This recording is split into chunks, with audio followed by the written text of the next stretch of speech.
Digo, fuiste parte de la militancia que recuperó la Facultad de Ciencias Económicas para la Franja Morada, digo, pero ahora es un verdadero gusto, digo, verte ahí, digo, académico, sólido, serio, digo, y que también te llaman de Radio de Capital. El otro día escuchando ahí a Mario O'Donnell, digo, mira vos, estás, digo, así que vamos a buscarlo y vamos a llamarlo nosotros, que lo conocemos de hace un montón de tiempo. Pero bueno, basta, no te agrandes porque el que mide 1,90 m soy yo. Contanos, digo, ¿cómo estás viendo desde acá? Digo, uno te lee en los informes, algunos son críticos, otros no tan críticos. Digo, ¿cómo estás viendo la economía que lleva adelante la presidenta Cristina Fernández de Kirchner? Mira, esta semana se produjeron algunos hechos interesantes. Vos sabés que el resultado electoral obviamente fue bastante adverso al gobierno y mucha gente, quizás no con intereses particulares en la elección, sin militancia, gente común que con su voto quiso dar un mensaje básicamente de pedir un poco de mesura, de pedir algunos cambios en el gobierno, porque por ahí compartía algunas cosas, pero le parecía que el gobierno tenía que cambiar algunas otras cosas. El discurso de la presidenta había sido muy duro, ni bien perdió las elecciones, parecía desconocer lo que estaba pasando, pero esta semana hubo un cambio ciertamente de estrategia en el Ejecutivo. Esta semana se conoció el cambio en el mínimo no imponible del impuesto a las ganancias, y eso sin duda generó, por lo menos una esperanza positiva en la gente, que ve que el gobierno está reaccionando de manera positiva. Ahora, obviamente, el tema de fondo acá, en la cuestión de la percepción que tiene la gente respecto a la situación económica y en las expectativas, tiene que ver con resolver otro gran problema que tiene la Argentina, que es el problema del cepo cambiario. Y no te digo, Carlos, que sea un problema por el hecho de gente que no puede comprar dólares, porque es verdad, es poca la gente que quizás necesita dólares para ir a Miami o para comprar algún bien importado. Entonces uno dice, bueno, pero es la minoría de la población. No, el problema es que en nuestro país la gente está acostumbrada a que el precio del dólar es la referencia psicológica de cómo le va a la economía. Vos que tenés algunos años más que yo, no tanto, pero sí algunos más que yo, sabés que en general cuando hay una crisis económica fuerte, siempre en la historia económica argentina, estuvo asociada a problemas en el mercado del dólar.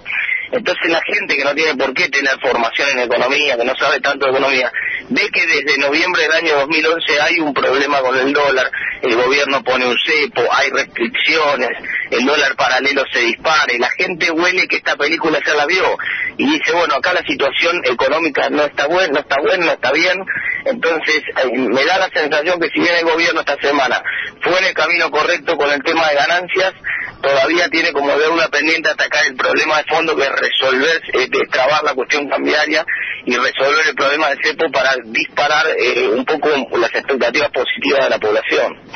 Y junto con eso el tema inflacionario, porque, digo, a ver, te consulto a vos, el gobierno no si le decís la palabra inflación a la presidenta o a alguno de los miembros fundamentales la palabra ajuste a la presidenta, uno de los miembros fundamentales del equipo, se ponen los pelos de punta y dicen no va a haber ajuste. En realidad, con la inflación y el aumento del dólar, digo, el tipo común, el laburante, el empresario pyme, está sufriendo un ajuste, digo, salvo que yo esté equivocado en el análisis. Bueno, no, claro, lo que pasa es que vos diste en la clave de que el problema básico del cepo cambiario tiene que ver con un problema inflacionario. Si el tipo de cambio quedó muy atrasado porque aumentan todos los precios en la economía, y aumenta, bueno, ni hablar del pan, que es el precio paradigmático de la economía, sale 20 pesos, y sin embargo un dólar oficial, de esos que nadie consigue por ninguna parte, sale 5,70. Entonces, evidentemente el precio del dólar quedó desfasado respecto a todos los demás precios, y eso fue culpa del fenómeno inflacionario, y me parece muy bueno que lo hayas comentado vos, porque eso implica que no se puede resolver el problema del cepo cambiario si vos no resolvés el problema de la inflación primero. Entonces, si no resolver simplemente resolver el cepo sería simplemente una cuestión de devaluar, y nosotros ya también, el que recuerde y tiene un poco de memoria de historia económica argentina, sabe que la devaluación en un contexto inflacionario se llama rodrigazo, que no genera nada bueno, lo único que genera es caída del salario real y luego entonces efectos gremiales para conseguir conseguir más aumentos salariales a futuro, una puja distributiva, más inflación, más devaluación en lo sucesivo. Entonces, eso por supuesto nadie lo quiere y nadie lo está pensando. Lo que pasa es que hay que torcer de alguna manera las expectativas de todos los que están en estos momentos formando precios en Argentina, y para eso necesitamos sin ninguna duda que el Banco Central, que es la autoridad monetaria de la Argentina, sea una autoridad independiente. Vos sabés que se hizo una modificación muy importante de la Carta Orgánica del Banco Central del año pasado, y esa modificación tuvo por objeto simplemente permitir que el Banco Central le pudiera prestar plata al gobierno nacional. Entonces eso no ayuda para nada. La persona que por ahí era más independiente, que era el presidente del Banco Central en su momento, que era Redrado, uno después puede estar a favor o en contra de Redrado. Pero lo cierto es que Redrado no tenía nada que ver con el kirchnerismo, en el sentido de que no era necesariamente un militante del kirchnerismo, era una persona más independiente, y bueno, Redrado fue desplazado del ministerio y se puso una persona que de independiente no tiene ni la remera de Independiente de Avellaneda. Entonces esa situación, sumada a la incertidumbre que hay con el tema del INDEC, de que nadie realmente, todo el mundo sabe que hay inflación, pero nadie sabe cuánto, porque el INDEC nos viene mintiendo hace ya varios años. Toda esa situación obviamente genera mucha incertidumbre en la economía y hace que no se pueda resolver el problema de la inflación. Entonces, estabas en lo cierto, Carlos, vos recién. Primero resolver el problema de la inflación, después resolver el problema del cepo, y entonces cambiaría drásticamente el clima económico, y este gobierno inclusive podría aspirar a ganar las próximas, no sé si llega a octubre, pero sin duda ganar las próximas elecciones dentro de 2 años y lograr revertir este cuadro. Digo, pero esto que vos decís que es posible, es posible sin... a ver, no neoliberal, porque siempre cuando te venden el ajuste te lo tratan de vender neoliberal. Alguien termina pagando los platos rotos, las botellas de champán de la fiesta, tomamos más de lo que tenemos que tomar. Mira, mañana en la columna del Diario del Día voy a dedicarme a explicar eso, pero vos te voy a adelantar en primicia algunos tramos de esa columna. Te voy a dar un ejemplo concreto para que vos tengas una idea. Cuando vos cerrás un contrato de alquiler con un... bueno, hoy está... Te nos corriste, no te escuchamos. Hola, hola, si volví donde estabas antes, porque fue así, dijiste una primicia y te perdimos. Sí, es que esta es... Tienen que ver primicias. Lo que pasa es que justo pasé por una plaza. ¿Me escuchás ahí? Sí, ahí te escuchamos bárbaro. Quédate quietito ahí, contanos la primicia y después te despedimos. Bueno, mirá, te decía, acabo de cerrar un contrato de alquiler con una persona que me dice, cuando cierro el contrato de alquiler me dice, mira, esto sale 2.700 el primer año y 3.100 el segundo año. ¿Está bien? Está bien, entonces, perfecto. Eso ya está generando una inflación, no solamente ahora, porque 2.700 lo que me piden por el alquiler es más de lo que yo venía pagando, o sea que ya me están pidiendo un poco más, sino que para el año que viene ya están calculando inflación del año que viene. Entonces ya el año que viene, pase lo que pase, aunque vos hagas el ajuste que hagas, lo cierto es que la economía ya va a tener inflación el año que viene también. Eso es lo que te deja muy claro respecto al problema de la inflación, es que la clave para resolver el problema de la inflación es quebrar las expectativas de la gente. La Universidad de Tela, por ejemplo, hace una encuesta todos los meses en las cuales le pregunta a la gente qué expectativas de inflación tienen para los próximos 12 meses.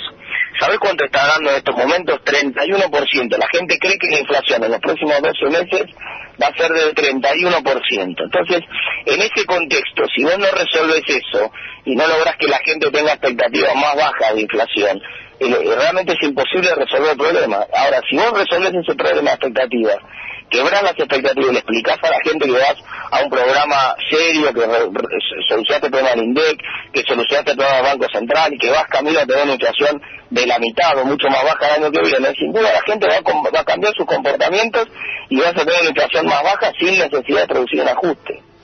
Martín, ¿qué tal? Buenos días. Eduardo Capdevila te saluda. Eduardo, ¿cómo te va? Bien, todo tranquilo. ¿Cuánto hay de verdad y cuánto hay de mito o parte del discurso oficial en esto del desendeudamiento? Teniendo en cuenta que se le pagó a los organismos internacionales, aparte de ellos, a gran parte con reservas del Banco Central, se liquidó esa deuda y eso habla de desendeudamiento. Pero después, para financiarse internamente el Estado, tomó reservas del banco y al mismo tiempo se financió con el Tesoro y también con el ANSES. Entonces, aquí no se debe esa plata, al ANSES no se le va a pagar nunca, al Banco Central tampoco, y la Reserva del Tesoro no se van a utilizar. Es decir, ¿eso es desendeudarse o cambiar deudor?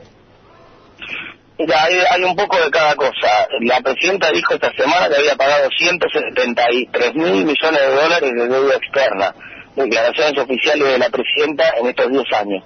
Y sin embargo, el gobierno tuvo solamente un superávit de 37 mil millones en estos 10 años acumulado, superávit fiscal de 37 mil millones. De modo que, de manera genuina, solo podría haber pagado 37 mil millones de dólares desendeudándose. El resto del desendeudamiento en realidad es un cambio de mano de los papeles.